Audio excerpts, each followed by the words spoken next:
আসসালামু আলাইকুম, নতুন আরেকটি ব্লগে স্বাগতম।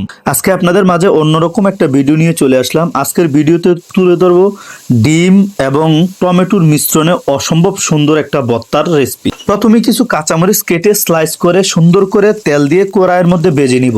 তার সাথে কিছু রসুন ভেজে নিব। অনেকেই রসুনটা পছন্দ করে না, তাই রসুন না দিলেও পারবেন।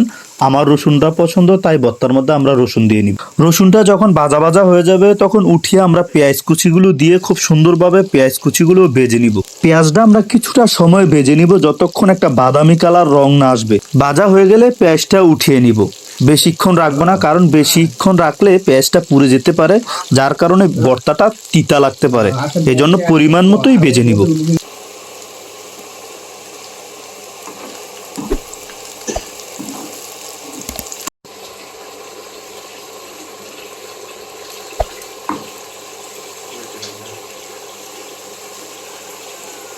তারপরে টমেটোগুলো কেটে গোল গোল করে স্লাইস করে নিয়ে কড়াইয়ের মধ্যে দিয়ে দিব। তার সাথে হালকা মরিচ এবং হলুদ লবণ দিয়ে সুন্দর করে টমেটোটাও ভেজে নিব।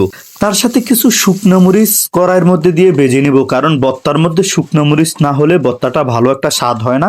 এই জন্য আমরা শুকনো মরিচটাও ব্যবহার করব। আমি শুকনো মরিচ, রসুন, পেঁয়াজ সবকিছু ভালোভাবে ভেজে নিয়েছি এবং আমরা ডিমটা আগেই সিদ্ধ করে সুন্দর করে কেটে পিস পিস করে নিয়েছি এবং সবকিছু একটা থালির মধ্যে খুব সুন্দরভাবে সাজিয়ে নিয়েছি। এখন শুকনো মরিচগুলো ভালোভাবে কষলিয়ে গুঁড়ো করে নিব। তার সাথে পেঁয়াজ, রসুন, কাঁচামরিচ, টমেটো যেগুলো আমরা প্রথমে ভেজে নিয়েছি এগুলো ভালোভাবে মিক্স করে মাখিয়ে নিব। সবকিছু মাখানো হয়ে গেলে তার সাথে ডিমগুলো দিয়ে সুন্দর করে মাখিয়ে তৈরি করে ফেলবো আমাদের ডিম টমেটোর মিশ্রণে স্পেশাল ভর্তাটা।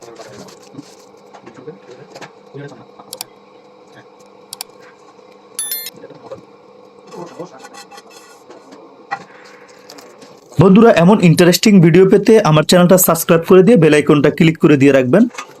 আর যদি আমার ভিডিওগুলো আপনাদের কাছে ভালো লাগে অবশ্যই একটা লাইক দিয়ে সুন্দর একটা কমেন্ট করে দিবেন, যেন নিত্য নতুন ভিডিওর আপডেটগুলো সবার আগে আপনারা পেয়ে যান।